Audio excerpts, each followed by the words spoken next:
All new at 5, the state Supreme Court has cleared the way for customers of Hawaii's largest health insurance company to sue over coverage denials. Although HMSA defended its process as fair and efficient, critics say it may force HMSA to work more cooperatively with doctors.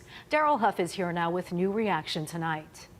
At first, this Supreme Court ruling seemed like a win for HMSA because the court said a judge was wrong when he ruled HMSA's contracts with doctors were unconscionable and unenforceable. But the court also said some patients no longer have to go through arbitration when they believe they have been harmed by a denial of coverage. He was such a good dad. He was a really good dad. Families like the widow and son of 60-year-old Scott Norton, who died of cancer after HMSA denied coverage for an MRI for back pain, now have the ability to go to court for money damages over death or other harm instead of being forced through arbitration.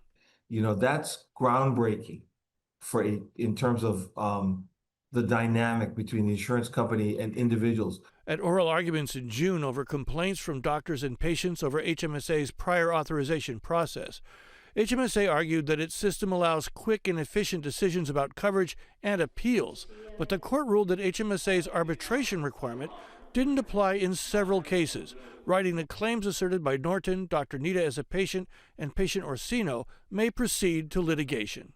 They can now be held responsible for these blanket denials of treatment recommendations by doctors. As for the doctors' contracts, while the court refused to declare them invalid, it offered details about how they could be challenged in the future, which the Hawaii Medical Association welcomes. I think it does give physicians more leverage than they may have had before the case, because they have a roadmap in front of them to decide how to challenge HMSA. We can actually now hold them accountable and say all those contracts are unconscionable. The primary focus here is fair, patient access to the best care or the care that they deserve, and fairness for physicians to practice medicine in Hawaii.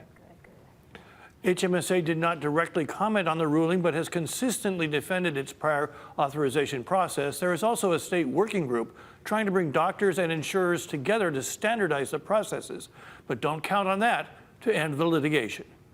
Daryl Huff, Hawaii News Now. Thank you very much, Daryl.